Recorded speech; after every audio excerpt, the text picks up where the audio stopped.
Yeah, well, I had to lock it because there's money around, so, thank you so much.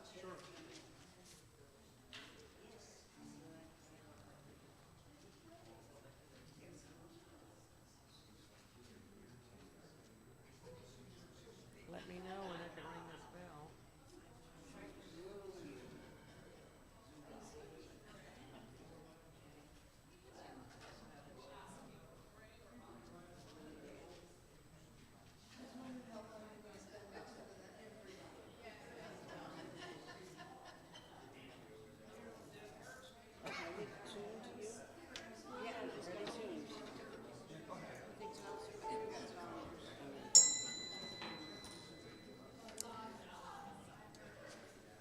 Good morning. Welcome to the Treasure Coast Unitarian Universalist Congregation in Stuart, Florida.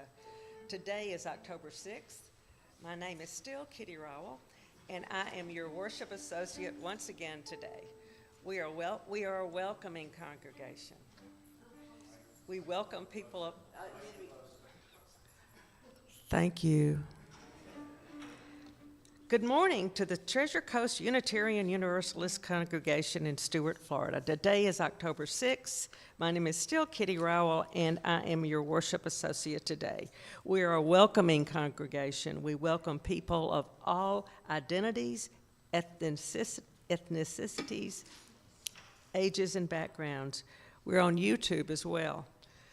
To be put on our email list or to find out more information about us, go to the website at tcuuc.org.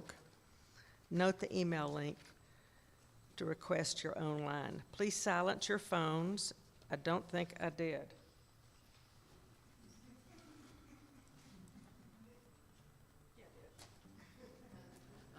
That's all I need. Visitors, if you're comfortable, if you'd come up and introduce yourself at the microphone, we'd love that, but it's not necessary. Okay. Please refer to today's bulletin on the second page listing all events and details. Join us at first and third Tuesdays at Stewart Veterans Memorial Park for a downtown brown bag lunch. It's fun. You ought to come. We will have cookies and coffee in the social hall following the service. A big thanks to those who helped with the service, Jackie Robbins and her student Megan Enyard. For the music, our greeters Jackie Buckley and Janet Grote, our ushers and tech elf Karina Peloni, and our tech support Rachel Valentino, and backup techs Stan and Alistar. There you go. Yep. Our Reverend Bob MacDonald is in the pulpit today. And here is our prelude.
Thank you, Jackie and Megan. That was beautiful.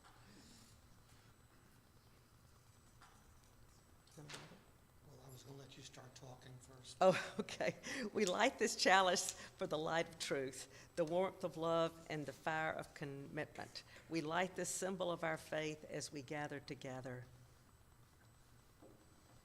This is from Ralph Waldo Emerson, "The heart knoweth." We have a great deal more kindness than is ever spoken. The whole human family is bathed with an element of love like a fine ether. How many persons we meet in houses whom we scarcely speak to, whom yet we honor and who honor us. How many we see in the street or sit with in church, whom, though silently, we warmly rejoice being with. Read the language of those watering eye beams. The heart knoweth. Please stand if you'd like to sing number 159, "This Is My Song," 2 verses.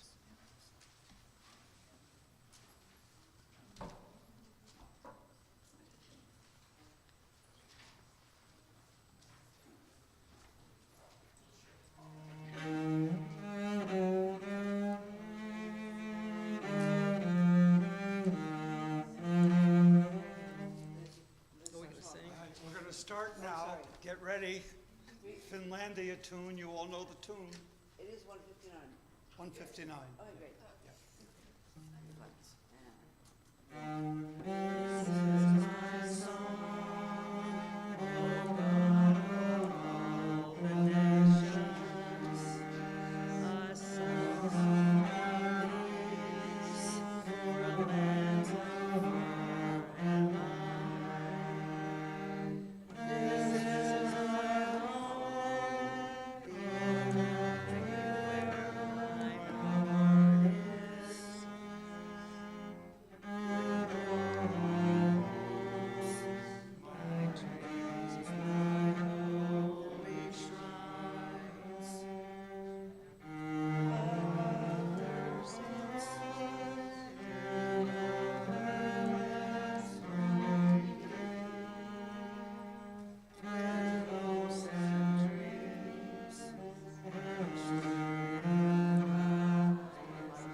Let us recite our affirmation, speaking the first verse and singing the second. Love is the spirit of this church, and service is its law. This is our covenant, to dwell together in peace, to seek the truth in love, and to help one another. Sing if you are comfortable.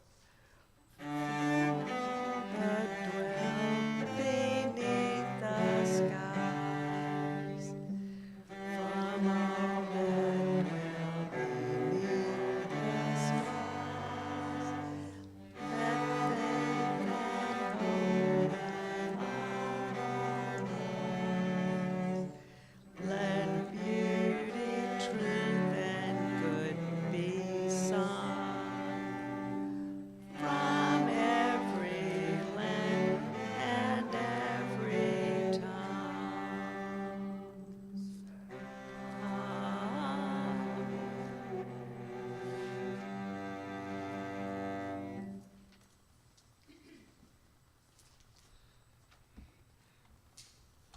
The responsive reading we'll do now is number 531 in the back of the hymnal. It's these great words of Ralph Waldo Emerson, 531, the Oversoul.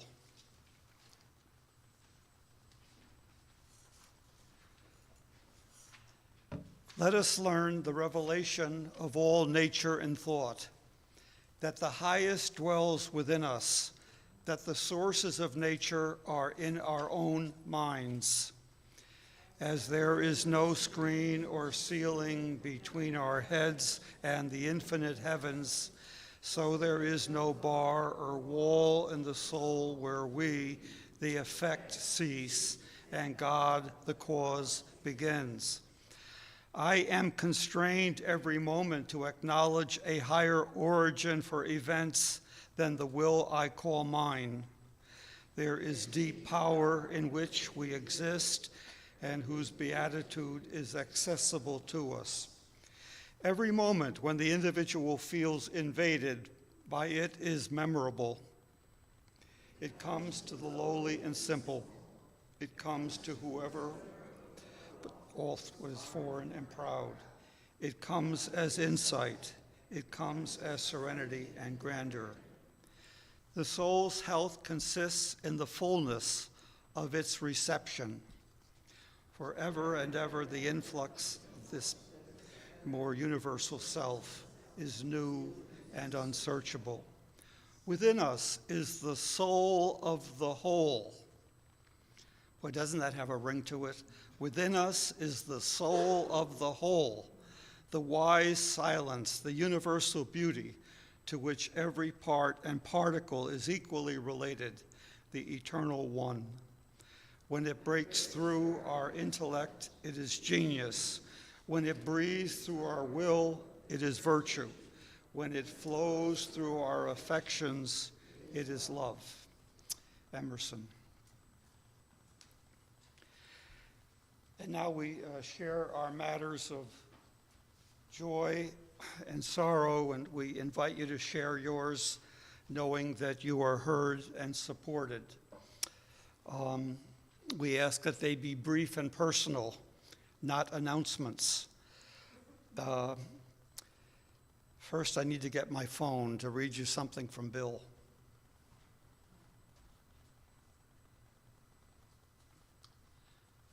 Bill Falk asked me to share this with you, and I'll see if I can do it.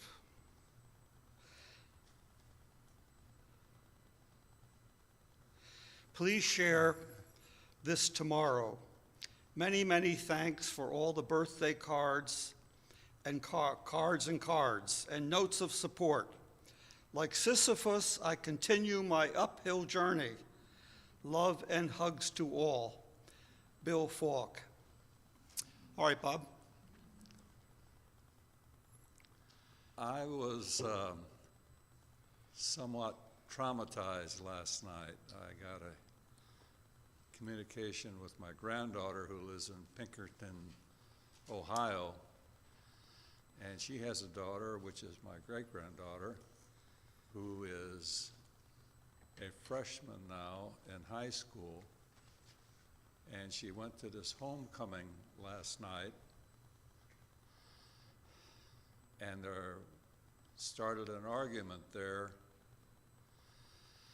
with two young men, and one pulled a gun. Ugh. And my granddaughter and two other young ladies she was with went in the back of the school and hid. And they were really traumatized. And later a teacher found them, and they got home safely. But then I was traumatized too. So. Wow. Glad you shared that, Bob, but that's the trauma that the country's in now until things are different. May they be. Anyone else?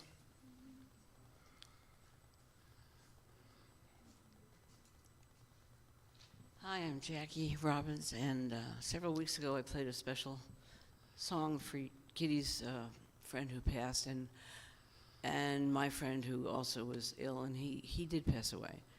And then on Monday I got a text. A very dear friend of mine who's was the daughter of Leon Fleischer. You would know, the one-armed concert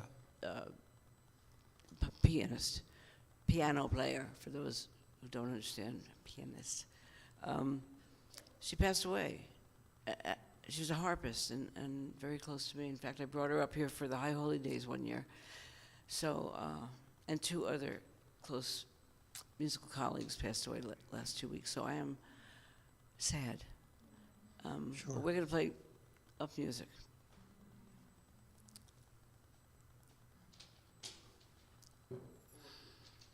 Okay, Janet. And then Karen. I was sad to learn that I lost two people recently. Tom Lang was my parents, he and his wife were my parents' best friends. They were also Unitarians, although they kind of fell off the wagon a while. But he was 95, an incredible man. And almost more disturbing because Rob Robnett, my friend who was in my age range, passed away. He had lived in Honolulu for a long time.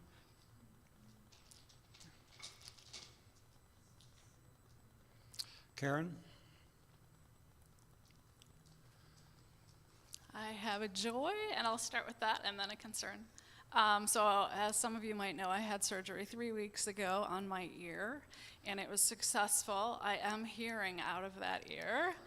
It's a little distorted, but they said that should resolve over time, and it could take up to a year. So I'm hopeful, but I'm definitely hearing better, and I can now go out on a walk and hear the cars behind me, so a much safer walk.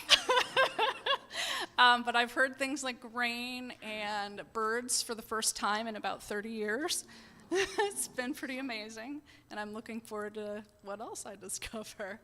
And then my concern is that, as you can see, Rachel is not here.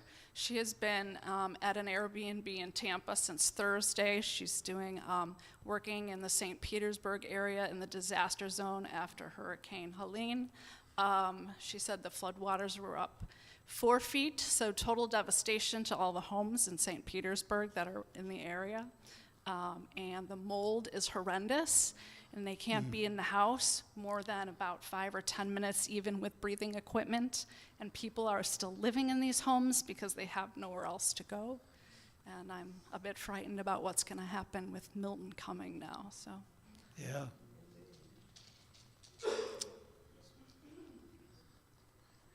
Anyone else? Then I'll mention our joy in having my daughter Beth here this morning. Beth came down from Wake Forest to check on the old folks. And our daughter Claudia came in from Denver and got on the plane this morning. So we've had some oversight for the past week. Young'uns telling the parents things that the parents used to tell the young'uns. Anyhow, we move one for people that we have in our minds and hearts, but we don't say out loud. Thank you.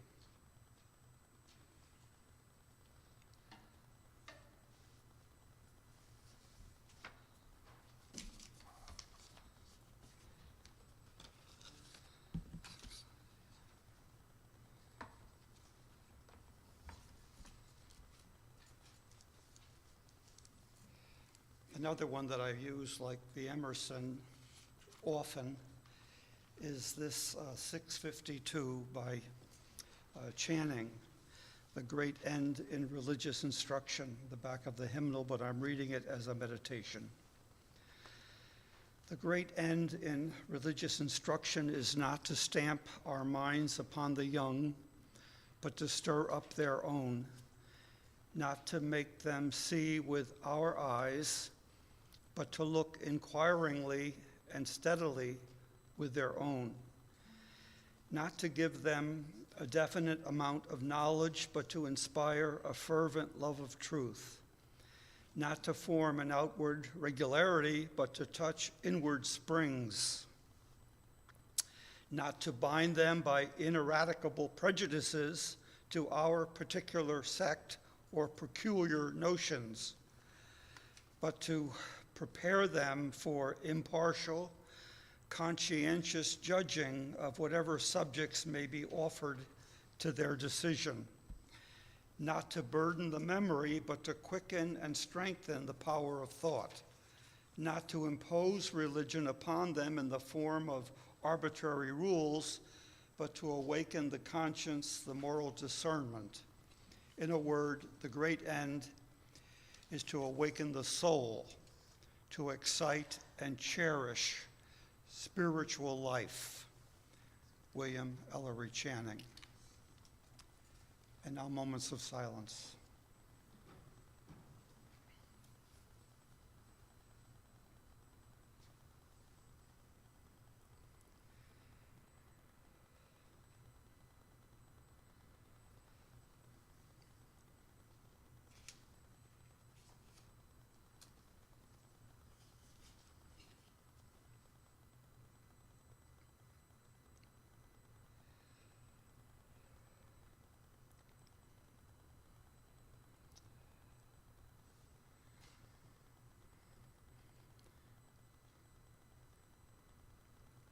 And now, Spirit of Life, we hum the verse, then we sing the verse, and you may sit or stand. Spirit of Life, 123.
And now is our time for what some churches just call the collection or the morning offering.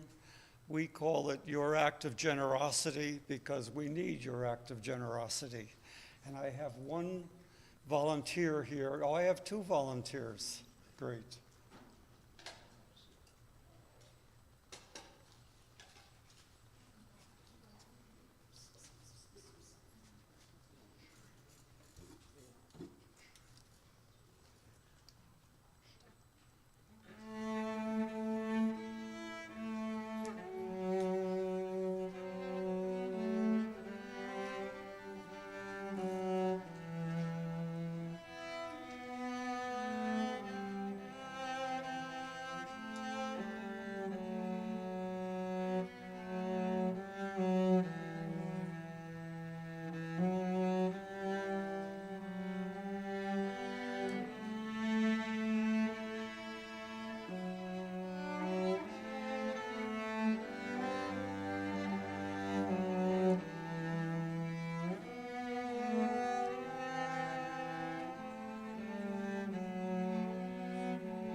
It's always an especially joyful time when people sign in to become members of the congregation.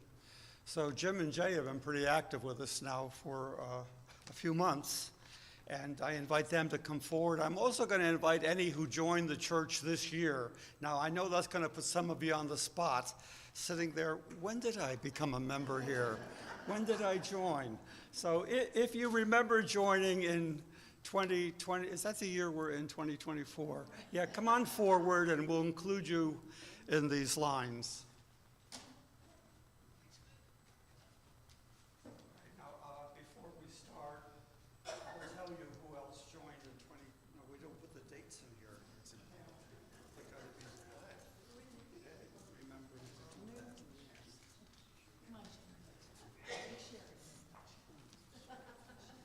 It's a really joyful time to have all of you, and to have all of you in the membership here, because it means we're a community, you're a part of it. You nurture us, and we try to nurture you. So this is the welcome by the congregation, which we will all read together, and they will respond. We welcome you to this congregation to share our dreams, to join your strength and wisdom with ours as we create the future together. We pledge to you an openness of heart and mind and a willingness to grow with you in spirit, in understanding, and in fellowship. And now this is your affirmation. Go ahead and read it if you will.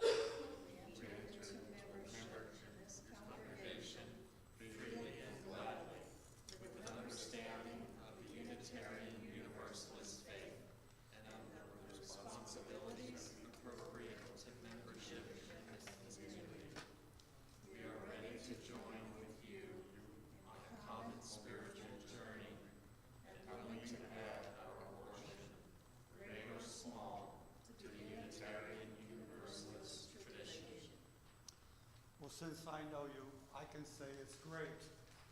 And we're just really grateful and glad that you're here. Now, I told the congregation last week, and you heard me say, that I wanted the two of you to get up in front of all of us, because from the time you walked in, I thought, they must be identical twins. But then as I got to know them, I got to know they're married to each other. They can't be identical twins. But anyhow, you're both quite distinctive, and we're glad you're among us. Do you want to say, since this is your first time standing up here, do you want to say a word about anything? I do. You do? I want to say that you're a gem. I'm a gem. Remember that. When does my salary come up again? When we arrived here, we realized pretty quickly that it was a really wonderful place, and we've been looking for some place to bring our attention, and we look forward to what we get to do, and every time we speak with somebody, there's joy and authenticity, and it's you have a nice place. Great, thank you, Jim. You wanted to add to that at all, or ditto, or what? I don't know that I could add anything to that, just to say that I'm really looking forward to our time together. I really believe in the 7 principles that are in the other room and in the narthex, and I'm On the really bulletin. and in the bulletin every time, and it's that's a powerful thing that draws me here.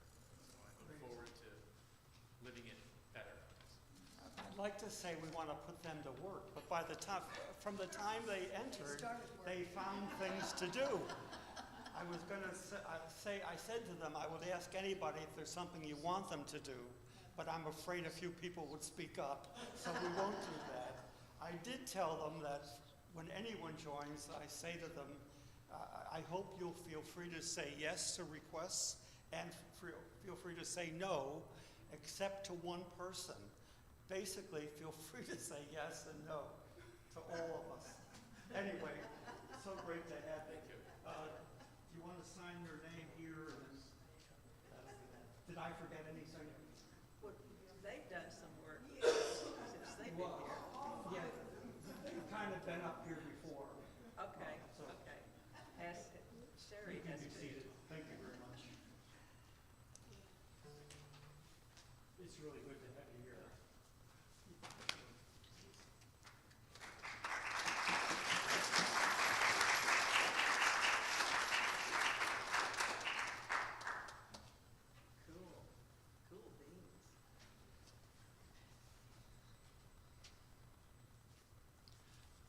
want to mention before the sermon, if there's any interest in a book discussion group, Understanding the Bible by John Buren's, an introduction for skeptics, seekers, and religious liberals.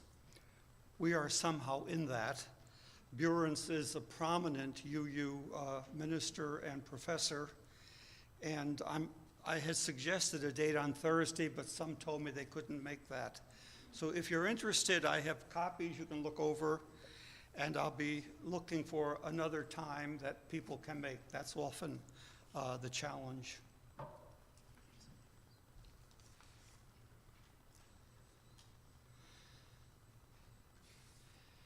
My New York conference connection, affiliation, and others found a phrase in the Hebrew book of Esther and used it as a kind of call to arms. The phrase, "for such a time as this," for such a time as this. In Esther, that's, I believe, deity to Esther to rescue the Hebrew tribes. The meaning given to it then and since, you have what you need to see you through.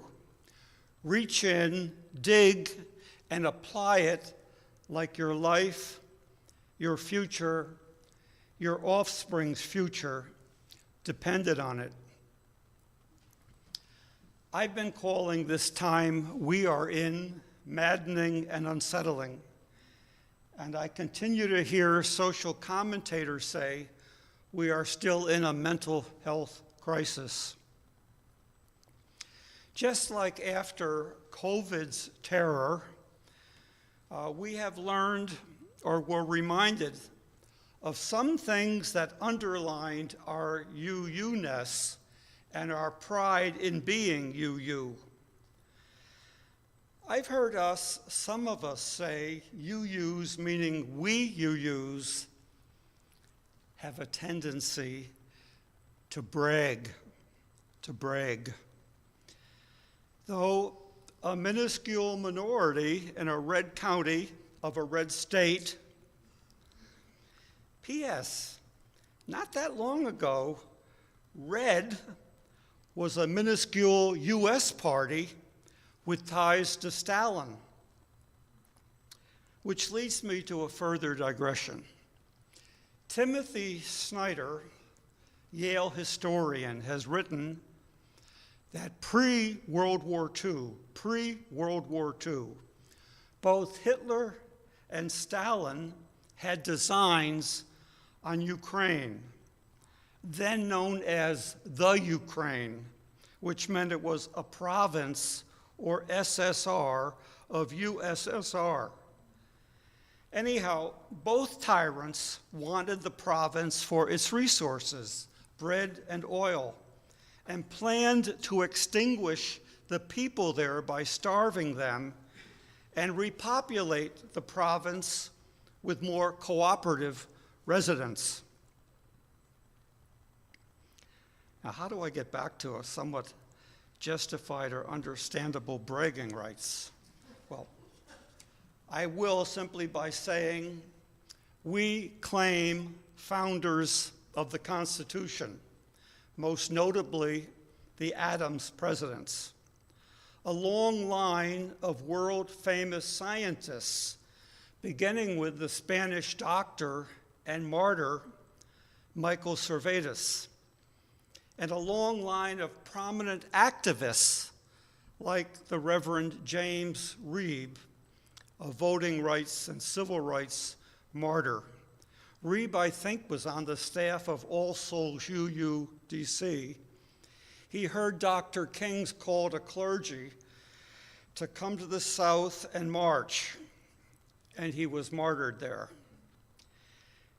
And we are proudly children of the Enlightenment who believe in human reason and know when politicians and religious leaders want to take us back to endarkenment, I'll call it. Not enlightenment, but endarkenment. Now, that's not a word, and it must not be our future. But there's a big book of it coming if we let it. The time we're in calls us to work as mightily as we can for the things we know to be true. The inner springs Channing refers to. We know diversity to be true and real and welcome diversity. Almost 50 years ago, we heard that in the future, whites would be a minority in America.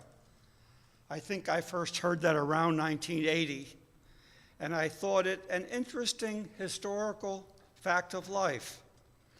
I didn't think it would become the tool of fear and grievance it has become. Vulnerable minorities, like the Haitian community in Springfield, Ohio, are singled out to live in fear and police protection. Wow. And sexual orientation. There has never been one norm and all others please the closet. Just go there and stay there and don't make us face reality or be uncomfortable. So we proudly sing, gay and straight together, and we are singing for our lives and for their lives. There is no one norm. Archie Bunker and All in the Family in comedy did more to open our minds and hearts, in my opinion, than all of our religions. How sad was that? And our own families, not comedy, make us get real if anything can. You can, and are proud of it. Diversity. And the vote. OMG, the vote. The vote equals empowerment. In America, it started as white landed gentlemen. Then, 1870, race was ruled no barrier to voting, but new barriers were found: poll taxes and literacy tests. Next hurdle for the black people then. Then, 1920, women could vote. In 1965, the Voting Rights Act, after scenes of blood at the bridge. UUs are big on vote. Of course, we don't talk politics here. We really don't, Kitty. But there is. I've read there is a candidate for governor, a black man who has mentioned taking the vote back away from women and restoring slavery so he could buy a couple. We must not talk about politics unless lunatics have a chance. Truth to power. Someone's got to. Someone's got to. And here we can disagree mightily, and we do. But someone's got to risk and dare. And you all get together over snacks and can correct anything that you think I've said that needs correction. Or you can let me know, please.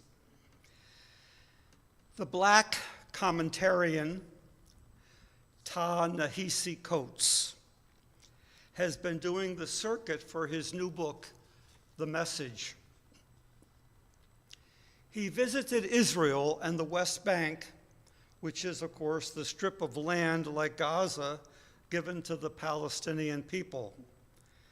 Since 1980 or so, Israel has allowed and funded Jewish settlers to take back the Palestinian land and build there with the protection of the Israeli army and the services like access to water, which the settlers have, but the people of the West Bank don't. Not the same, not protected. I've mentioned to you that I've gone over there 5 times, several on amateur digging. I love Israel, and I love the Israeli people. But in one of our digs, I asked the professional who was overseeing us to make sure we didn't do any damage to things we were trying to dig. I asked him what those new buildings were, really nice new buildings on the hillside. And he said they were settlements, land taken from the West Bank. And all this with the UN and the world's condemnation and the US silence. Coates writes in The Message that it is clearly apartheid. You can love Israel, I do, and the people of Israel, and call for the protection and rights of the Palestinian people. When their only protectors are terrorists, we know what that means for Palestinians and Israelis. It means endless and expanding war, and look where we are. Also, to be pro-Palestinian is not to be anti-Semitic. I had to Google, are the Palestinians Semitic? You do that, you Google that, and you get, in early times, Palestine was inhabited by Semitic peoples, the earliest being the Canaanites. According to tradition, Abraham, the common ancestor of the Jews and Arabs, came from Ur to Canaan. You know, that sounds to me like relatives claiming the same land.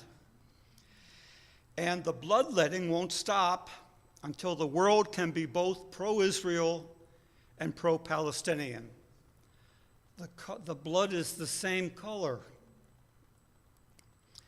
And anti-Semitism continues to be a scourge on the planet, worse than COVID. Anti-Semitism growing aplenty in the US, but we don't hear a lot about it from religious outlets. And anti-Semitism will be a permanent and even acceptable part in the coming religious tent called white Christian nationalism. Evangelicals love Israel because it will be the place where Jesus comes again and gives everyone a chance to convert to the one true faith, which is the evangelical Christian faith, of course.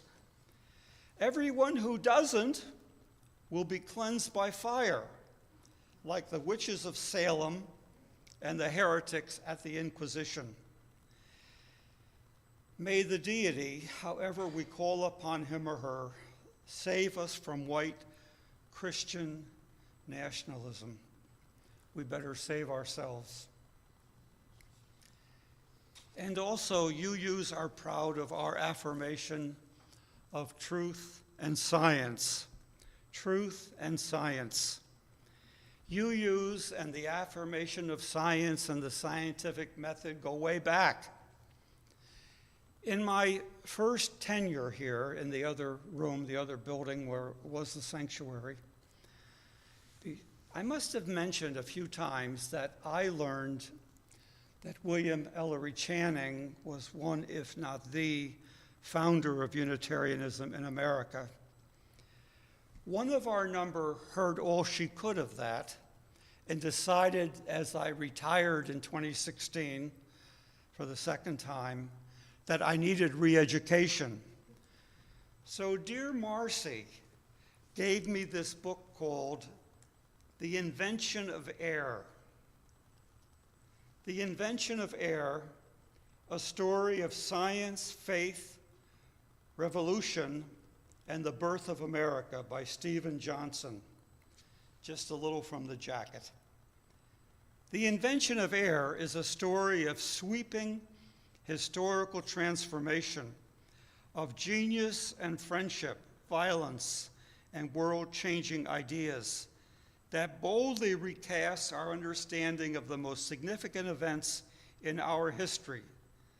It centers on the story of Joseph Priestley, scientist and minister, protege of Benjamin Franklin, friend of Thomas Jefferson, an 18th century radical thinker who played key roles in the invention of ecosystem science, the discovery of oxygen, the invention of air, the founding of the Unitarian Church, and the intellectual development of the United States.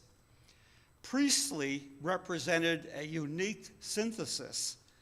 By the 1780s, he had established himself as one of the world's most celebrated scientists, most prominent religious figures, and most outspoken political thinkers. Yet he would also become one of the most hated men in all of his native England. When an angry mob burned down his house in Birmingham, Priestley and his family set sail for Pennsylvania. The Invention of Air by Stephen Johnson. It so happens that one of our active members in the first 10 years of this century and millennium was Carla Jones. Now, who here remembers Carla Jones? Pam, you remember Carla. She had a twinkle and a smile to match yours. She was a wonderful person. I mean, she still may be, but I haven't been able to locate her. She claimed to be proudly the great, great, great, and a few more greats of Joseph Priestley, and proud of that heritage. She also proudly reminded me that she was younger than I was. Neither here nor there. Carla was a gem. Whatever our bragging rights, science keeps us humble. New views of the vastness of space hold us in awe. However small we might feel, we get to see it and feel awe. The same feeling when I have to sit and watch the sandhill cranes cross the road so slowly. People may be wanting them to hurry. I want to yell, "Take your time, you're just beautiful to behold." It's a view worth waiting for. We have a lot of fuel, inner springs, to see us through the next month. We need to share them and stir them in each other. The closing hymn.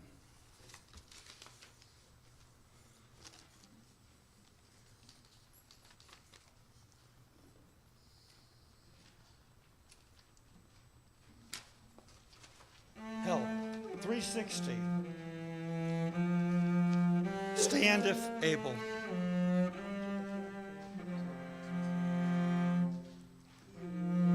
you getting from there? Sure, I'll try to remember that. Or you stay here, I'll remember.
Please be seated. And my able assistant up here reminds me that she forgot to mention a couple things.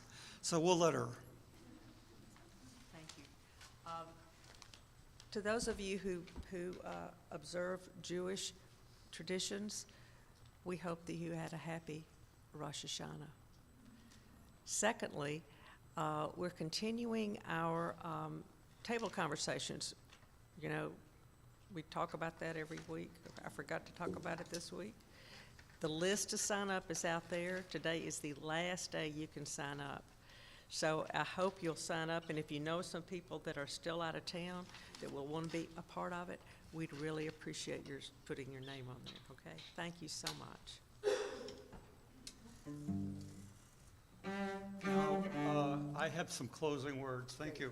Hold that thought, Jackie.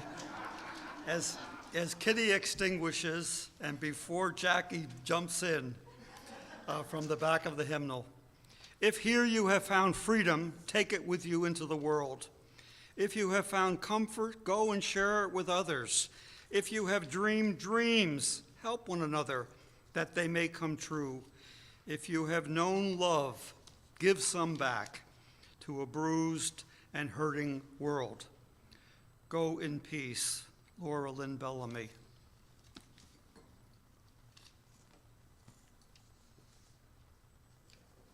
I just wanted to let you know that what I played earlier with my student was a theme from a board and string quartet, which is then turned into a Broadway show. It was used, I think, in South Pacific. Take my hand, you're a stranger in paradise, something like that. Anyway, this is Bach, because you all love Bach. And who wouldn't?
Little exit music from this same. I could use someone else to sing or play, but the second theme is We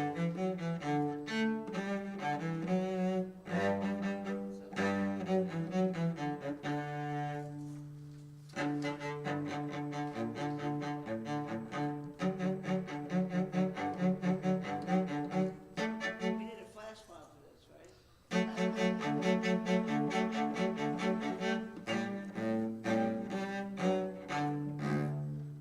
I'll get a group next time.